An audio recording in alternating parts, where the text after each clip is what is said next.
korupsi investasi PT Taspen? Komisi Pemberantasan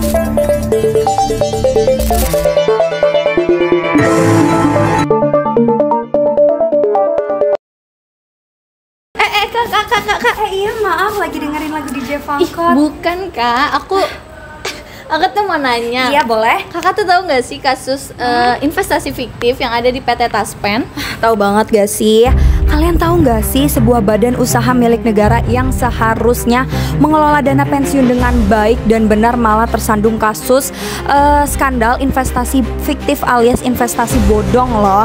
Nah, investasi bodong ini tuh bernilai berapa sih? Investasi bodong ini tuh bernilai yang cukup besar, yaitu 1 triliun. Wah, kebayang nggak sih 1 triliun itu mau kita pakai buat apa? Nah, ini itu bukan cerita bohongan atau bukan cerita rakyat atau bukan cerita dongeng ya. Ini tuh kisah nyata dari PT Taspen. PT Taspen merupakan badan usaha milik negara yang tugasnya itu untuk mengelola dana pensiun dari pejabat maupun seorang PNS. Tapi pada tahun 2019, PT Taspen ini itu melakukan investasi ke reksadana yang bernilai 1 triliun. Nah, investasi ini itu dikelola sama PT Insight Investment Management. Tapi sayangnya saat melakukan investasi itu gak ada uji kelayakan, juga gak ada tender resmi dan juga tanpa kehati-hatian loh. BPK merasakan kejanggalan. Awalnya negara kita diperkirakan mengalami kerugian sebesar 200 miliar. Tetapi audit ini melanjutkan pembongkaran dan ternyata kerugian negara ini sebesar 1 triliun. Antara tahun 2019 sampai tahun 2021, investasi ini dilakukan secara diam-diam.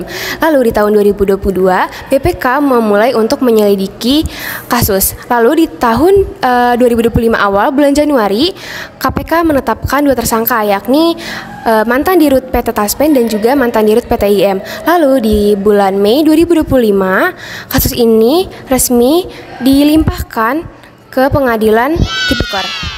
Jadi ada 5 penyebab kenapa kasus ini itu bisa terjadi. Nah, yang pertama itu karena aturan investasinya itu dilanggar sama mereka. Nah, yang kedua itu karena pengawasan internal dan eksternalnya itu sangat lemah. Yang ketiga, pemilihan pejabatnya itu kebanyakan tuh karena politik bukan karena kompetensi. Nah, yang keempat itu pemilihan manajer investasinya tuh nggak transparan. Jadi publik itu nggak tahu cara pemilihan manajernya itu gimana. Nah, yang kelima, yang terakhir itu karena banyak perusahaan yang dia tuh mengabaikan prinsip tata kelola perusahaan yang baik. Nah, jadi karena kelima penyebab itu, masyarakat itu sangat kecewa dan yang mana tuh dana itu tuh harusnya dipakai mereka untuk pensiun tapi malah disalahgunakan gitu. Nah, buat kalian yang mikir karya ini tuh cuman uang, tapi itu tuh bukan karena cuman uang, tapi karena tapi ini tuh tentang masa depan para ASN di masa depan.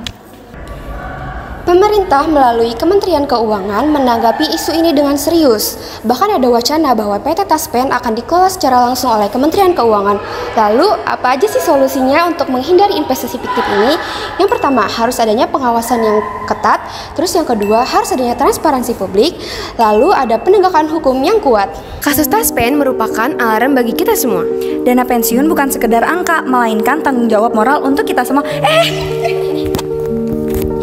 Dana pensiun bukan untuk dipertaruhkan, tetapi harus dijaga, diawasi, dan dikelola dengan baik.